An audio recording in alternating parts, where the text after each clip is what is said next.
hunting. You can see their feathers flatten down and their eyes get sharp, and there's an intensity there. When they fly, there's a power. And they generate a power through their speed. Watch them ride the wind, watch them bank around to chase quarry. There's nothing like it.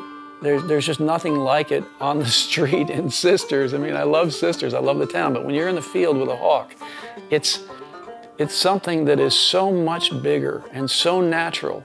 And the beauty of that nature is such that that's where it's hard to describe. And so when we were 5 and we were opening Christmas presents on Christmas morning, that's what it's like. Every time my hawk flies back and lands on my fist, that's what I feel like.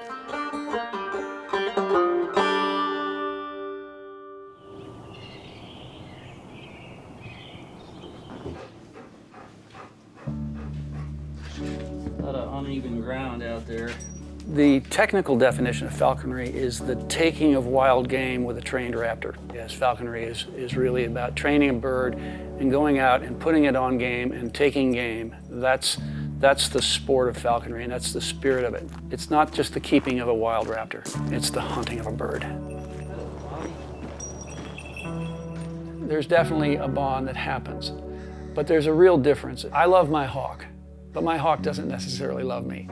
I'm a food source. You know, I'm hopefully a trusted partner, but they're not pets. The relationship is always one of sort of unrequited love, because we love our birds, and when they die and it happens, it's heartbreaking. I mean, you don't want to see anybody for a few days. It's just, you build up this time together, and they're so magnificent. It's hard not to be in love with them, not to be just in awe of who they are. Set her back, she knows how to, she does this every morning. The interesting thing about falconry is you never stop learning.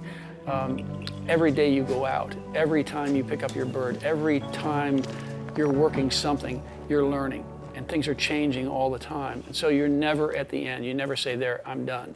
Fluid, the type of bird that you have, the type of quarry that you're hunting, where you're hunting, the type of conditions that day, the time of the year. It's a huge commitment, and it's worth every moment. A falconer makes a good bird by good, solid foundation training, and then hunting it hard and hunting it often. But a good bird is at a good weight.